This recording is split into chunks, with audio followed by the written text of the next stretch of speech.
दोस्तों, जब हमारी सृष्टि का निर्माण हुआ था, यानी कि साइंस की दृष्टि से बिग बैंग एक्सप्लोजन हुआ था, तो तब से ही अंतरिक्ष में हर एक ऑब्जेक्ट, चाहे वो ग्रह हो या उपग्रह, किसी न किसी मोशन में आगे बढ़ ही रहे हैं और यहीं से समय की शुरुआत हुई थी।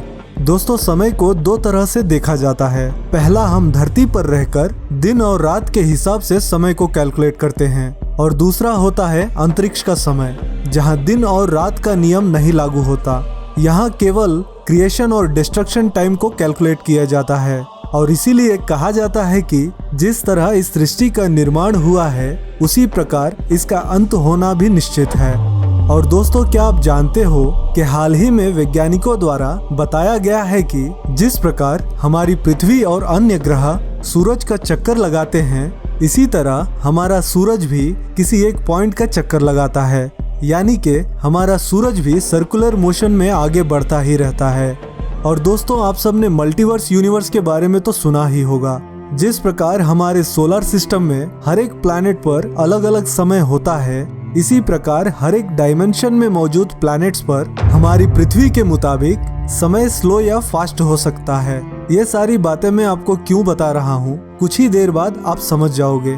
तो दोस्तों, ये तो हो गई साइंस की बात। अब देखते हैं कि इन ग्रहों और युगों का वर्णन हमारे वेदों में किस प्रकार से किया गया है।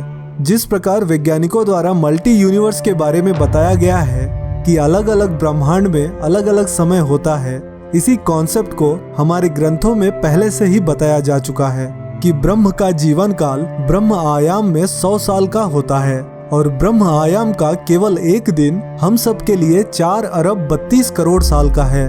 और ये कैलकुलेशन और भी डेप्थ में कैलकुलेट करे तो ब्रह्म आयाम का एक सेकेंड हम सब के लिए लगभग 1 लाख वर्ष जितना होता है।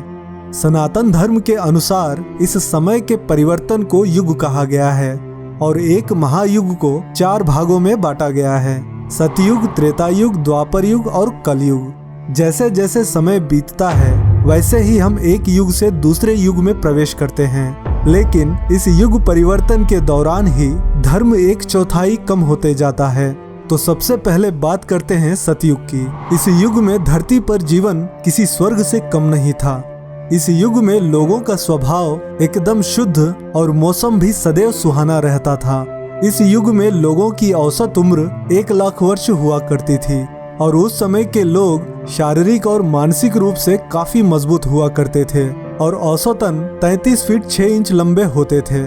सतयुग में रहने वाला हर व्यक्ति पूरी तरह संतुष्ट और खुश रहता था, और इस युग में हर इंसान को ईश्वर की कृपा प्राप्त होती थी। इस सतयुग के बाद आया त्रेता युग। इस युग में धर्म सतयुग के मुताबिक 1/4 कम हो गया। इस युग में इंसान केवल शारीरिक विकास पर ध्यान देना शुरू कर दिया। सतयुग में हर मनुष्य के पास वेदों का पूर्ण ज्ञान होता था, लेकिन त्रेता युग में वेदों को 4 भागों में विभाजित कर दिया गया, क्योंकि इस युग में मानसिक ज्ञान क्षीण होने लगा था, और इस युग में शक्ति के लिए राज्यों का निर्माण होना शुरू हो गया। इस युग में इंसानों की औसत उम्र 1 लाख से घटकर 10,000 वर्ष की हो गई, और उनकी औसत लंबाई 22 फीट 4 इंच का रह गया। इस युग के बाद शुरू होता है द्वापर युग। सतयुग के मुताबिक द्वापर युग में धर्म आधा बच जाता है, यानी इस युग में धर्म और अधर्म बराबरी पर चलना शुरू हो जाता है। इस युग में शारीरिक शक्ति का ही विकास किया जाता है। मानसिक ज्ञान ना होने के कारण इस युग में बीमारियां भी हावी होना शुरू हो जाती हैं। इस युग में झूठ, लालच और छल बहुत ज्यादा बढ़ जाती है। इस युग में मनुष्य का जीवन 10,000 वर्ष से घटकर 1,000 वर्ष का रह जाता है, और लोगों की औसत लंबाई 12 से 15 फीट रह गया। इसके बाद आता है कलयुग, जिसमें सतयुग के मुताबिक धर्म केवल 1/4 ही रह जाता है, जिसके कारण अधर्म धर्म पर हावी होने लगता है। इस युग में शारीरिक विकास को सबसे अच्छा समझा जाता है, और मानसिक ज्ञान किसी के पास नहीं रहता, जिसके कारण धर्म और अधर्म में अंतर करना मुश्किल हो जाता है। इस युग में पाप की मात्रा इतना बढ़ जाएगी कि चारों तरफ केवल झूठ, धोखा, लालच, घमंड, विश्वासघात, शोषण, हत्या ही नजर आएगा। इस कलयुग का शुरुआत भगवान श्री कृष्ण के शरीर छोड़ने के बाद ही हुई थी, यानी लगभग अभी 5000 साल का समय बीत चुका है।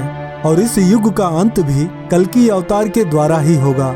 लेकिन दोस्तों, यहाँ पर पहले 3 युगों के समय का वर्णन जिस प्रकार से वेदों में बताया गया है, यह तो हमें अच्छे से समझ में आता है, क्योंकि राम सेतु, द्वारिका जैसे जगहों का अध्ययन करने के बाद काफी हद तक विज्ञान भी इन युगों की गणना को सही मानता है।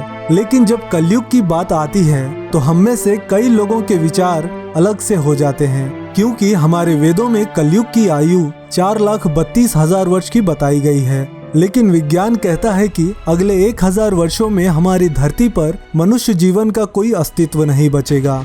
दोस्तों, इन तिथियों की गणना में काफी ज्यादा मिसमैच दिखाई देती है, और अगर विज्ञान के अनुसार ही हम मान ले कि आने वाले कुछ वर्षों में किसी कारणवश महाप्रलय आता है, तो उसके बाद का समय भी क्या कलयुग ही रहेगा या फिर सतयुग आएगा?